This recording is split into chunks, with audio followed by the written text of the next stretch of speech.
Après avoir découvert tout ça sur le texte, on va découvrir les ombres et le système d'ombrage en CSS.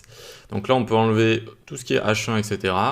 Ce qu'on va faire, on va se créer une box, d'accord, une toute petite box basique. Et vous allez voir que Box Shadow, ça rend vraiment les box plus jolies de manière générale. Donc on fait une div avec la classe box, voilà, juste une div.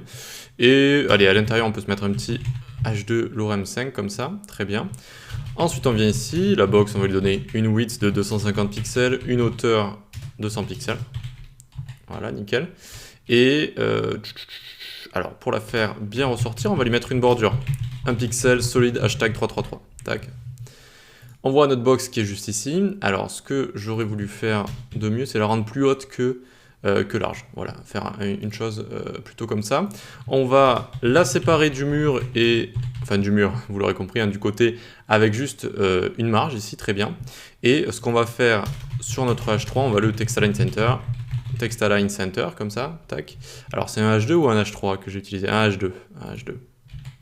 Hop. Et juste pour centrer tout ça, très bien. Donc voilà, on imagine on a une box, une carte de base. Donc vous avez vu, text align center, je l'écris assez rapidement, j'écris juste text al comme ça. Et voilà, c'est vraiment l'habitude.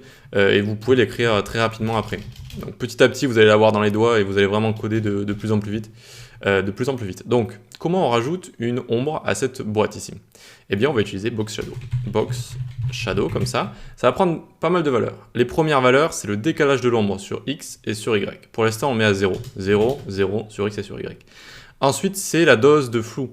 Plus elle va être petite, plus l'ombre, ici si je mets 10 par exemple, plus l'ombre, vous voyez, elle va être serrée comme ça, et plus je vais l'augmenter, je vais mettre 100 comme ça, tac, plus l'ombre va être diffuse. Ok?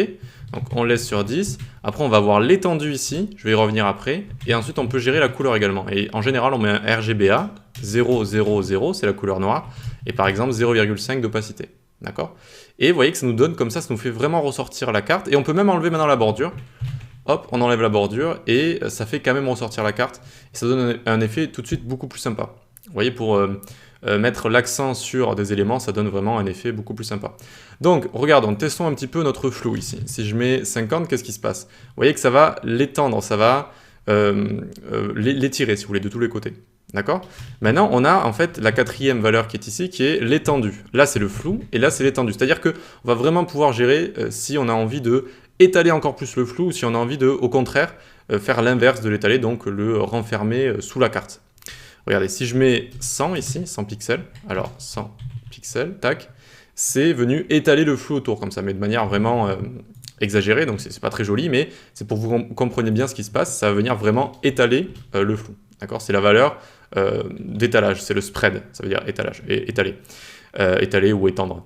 Donc voilà, on l'utilise pas trop, hein, le spread on l'utilise pas trop, on va plutôt utiliser le flou de manière générale. Donc là on a un flou qui est sur tous les côtés, d'accord, il est partout, pourquoi? Parce qu'on a mis 0, 0 sur X et sur Y. Mais si par exemple sur Y je commence à mettre 30 pixels par exemple, hop, eh bien vous voyez que ça va plus s'étendre vers Y, donc vers en bas, de haut en bas, hein, c'est l'axe Y, donc quand je mets une valeur positive ça descend, et donc ça va plus s'étendre vers le bas. Même combat pour X.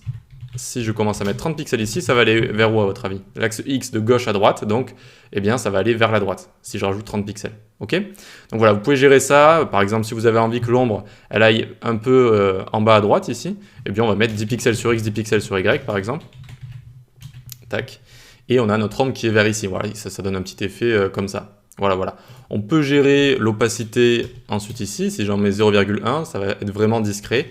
Et si je mets 0,9, ça va être très prononcé comme ça. Voilà. Donc très sympa à ne pas oublier quand on va créer du contenu. Vraiment, un Box Shadow, ça fait beaucoup de différence, beaucoup plus qu'on ne le croit. C'est vraiment une propriété un petit peu sous-cotée, si j'ose dire, qui est vraiment très bien. Il existe une dernière chose ici, on va pouvoir dire inset, ou inset en anglais probablement, plus que inset.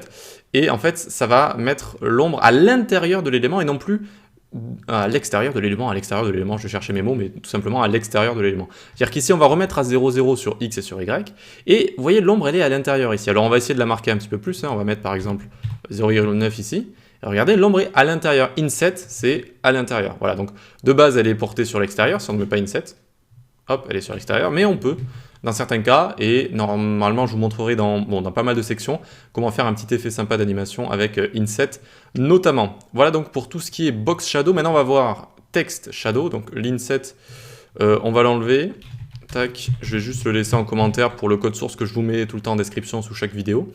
Donc maintenant Box Shadow on va le laisser comme ça, on va voir qu'on a également Text Shadow. Alors Text Shadow, attention, c'est beaucoup moins pratique que Box Shadow, parce que très souvent ça fait quelque chose de pas très très joli. Mais je vais quand même vous le montrer, donc Text Shadow, tac. On va avoir pareil X, Y, on va avoir le flou par exemple 10 pixels et la couleur, voilà, exactement pareil, ça fonctionne pareil.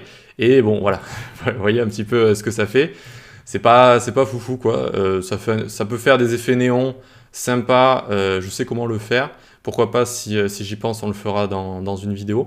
Mais sinon, bon, Text Shadow vraiment à utiliser avec parcimonie, vraiment si vous savez ce que vous faites. Sinon, c'est exactement le même principe que Box Shadow, dans le sens où vous pouvez faire X, Y, le flou. Il n'y a pas d'étendue, donc il n'y a pas la valeur d'étendue sur Text Shadow, et il n'y a pas Inset également. Voilà, il y a juste la couleur également. Donc X, Y, le flou et la couleur. Et voilà donc pour Box Shadow et Text Shadow. On peut passer à la suite.